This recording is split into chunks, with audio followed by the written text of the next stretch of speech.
Retro Rob plays everything.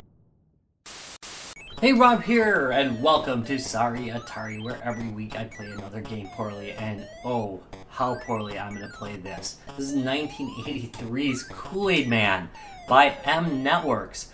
M Network was famous for producing a whole lot of Intellivision ports because, you know, M stood for Mattel, and Mattel made the Intellivision. A lot of them early on were pretty dang poor, but this particular one is famous because it's really actually quite good, even though I'm not really great at it. It's interesting because, of course, it's a tie-in game that's good. That's also kind of rare. It's made by a guy called Steve Tatsumi. He made a couple other games for M Network, none of them that were really famous or that you would have heard of. This would have been his most famous one. He did make a sword fight game that was kind of interesting, but it was never actually released. Well, it was released like in 2000, so let's call it never released because it was never really released during the time period. Anyway, well, let's read the instructions, I guess, or the preview here. Help Kool-Aid Man in a battle with the Thirsties. Those insatiable Thirsties are stealing the water out of your swimming pool. You want to catch them when they stop to dip their straws in the pool. Also, help Kool-Aid Man gobble up Kool-Aid ingredients in order to keep the Thirsties from bouncing Kool-Aid Man around the backyard. Oh, Jesus. And they bounce him everywhere constantly, or at least when I play they do. I don't know, there's probably some people who are good at this who can play it decently, but not me. I'm gonna suck here. So, when you actually capture an ingredient, it's really nice because your Kool-Aid Man gets huge, and he can just barrel through everything and get the Thirsties. Anyway, let's get going on this one. It's got a great intro here. You don't see a lot of intros on the Atari 2600, but look at that. Oh yeah! Alright, so here we go. See, I already bumped into something because I suck. Here we go. Thirsties. They're going so fast, it's kind of hard to avoid them, so I don't know. I just try and get in the right direction. I feel like Kool-Aid Man maybe moves a little bit too slow. Come on. And they are... Oh, crap. That would have been nice to get. They are sucking the life out of my pool. Come on, buggers.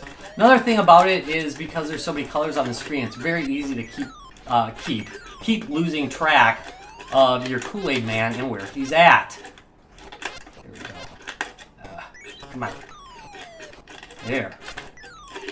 And we're out of Thirsties. Nice one.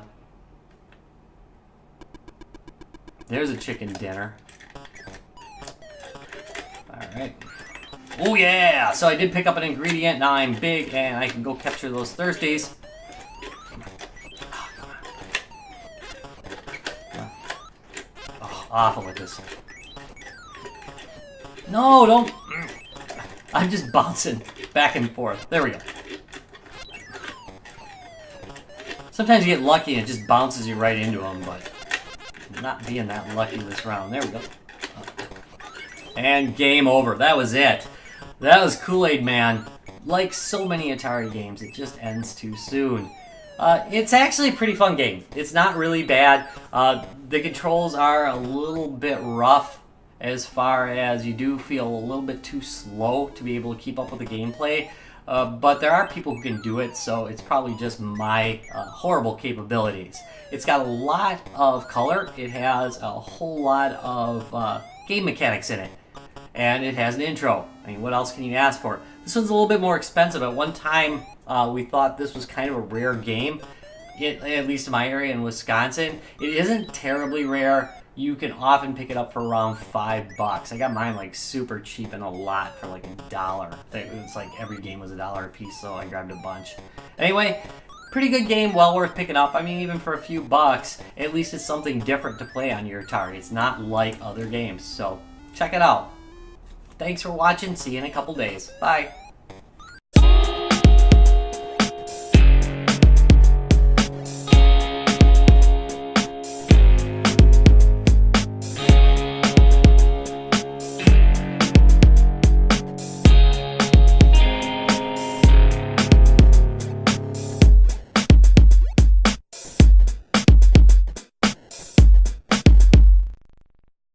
Retro Rocks Gaming Videos.